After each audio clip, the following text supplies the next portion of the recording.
Всем привет! Сегодня у нас второе занятие по мобильной грамотности для пенсионеров. Сегодня мы познакомимся с приложением ОСОП. ОСОП– это автоматизированная система оплаты проезда, то есть это транспортная карта Якутии. Удобный инструмент для оплаты проезда телефоном. Это очень удобно, вы не окажетесь в неловкой ситуации, когда картой невозможно будет оплатить за проезд.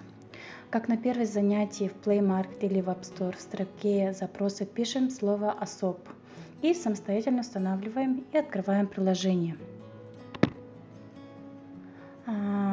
Открыв для регистрации, пишем номер телефона. После этого к вам придет код для подтверждения. Пишем номер телефона.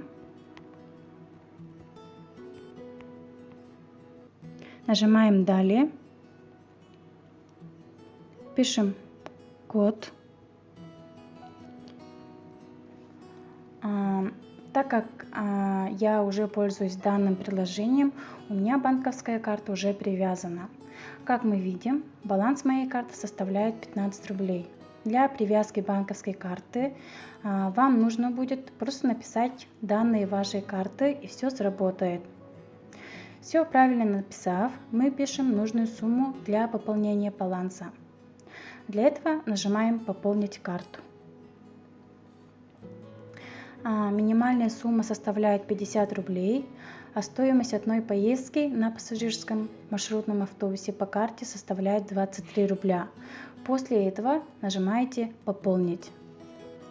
Далее, в разделе «Автопополнение» здесь можно настроить минимальный порог и сумму автоматического пополнения вашего баланса и нажимаете «Подключить».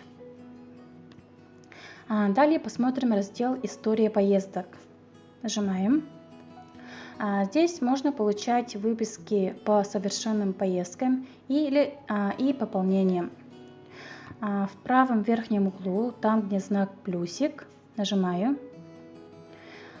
Здесь можно привязать транспортную карту, не банковскую, написав номер или отсканируя номер транспортной карты. Все необходимые действия мы уже сделали, осталось научиться оплатить проезд телефоном. Для этого мы всегда открываем данное приложение и нажимаем из списка меню «Оплатить проезд» и просто поднесите телефон к сканеру под валидатором и дождитесь печати чека. Ваш проезд успешно оплачен. Надеюсь, видео было полезным и интересным. До следующих занятий.